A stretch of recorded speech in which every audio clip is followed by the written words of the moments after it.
it's a rainy day out here in North Carolina. So rainy days are good for taking kind of stock of what I have 4 seeds that I'm wanting to be planting out in my raised garden bed when the time comes.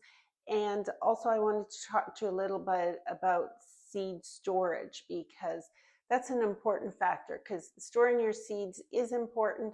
You want to have them in a cool, dry place. You don't want humidity or anything like that getting at them.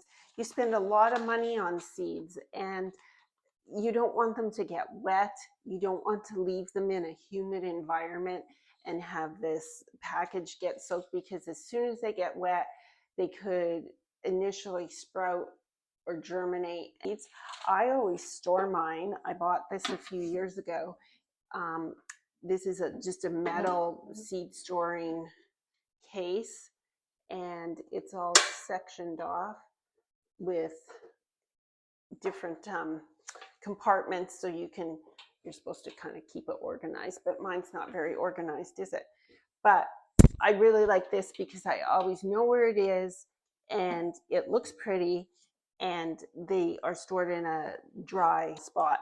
So if you've harvested some seeds from past years, you can use like a little glassine bag like this. In here I have some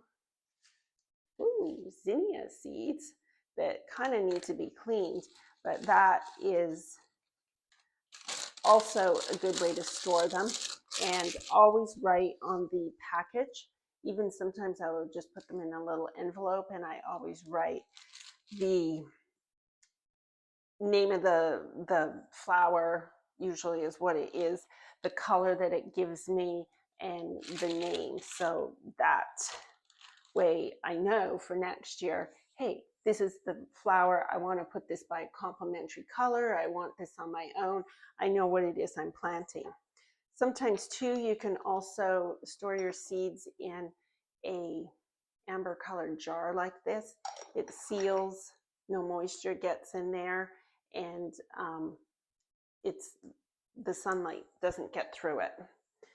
So I usually will just put all my seeds in here.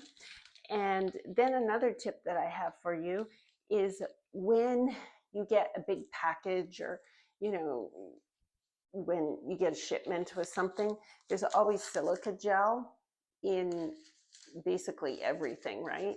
And sometimes I will take a big package like this and just pop that in there, because if there were to get any moisture or anything in here, that silica gel will actually work as a desiccant. That is all about storing your seeds, storing them properly, reading the packets. The seed growers love it when you read this. They spent a lot of time on it, so I think it's always important that you do as well, because then you'll have optimum success with what it is you are planting. And happy planting.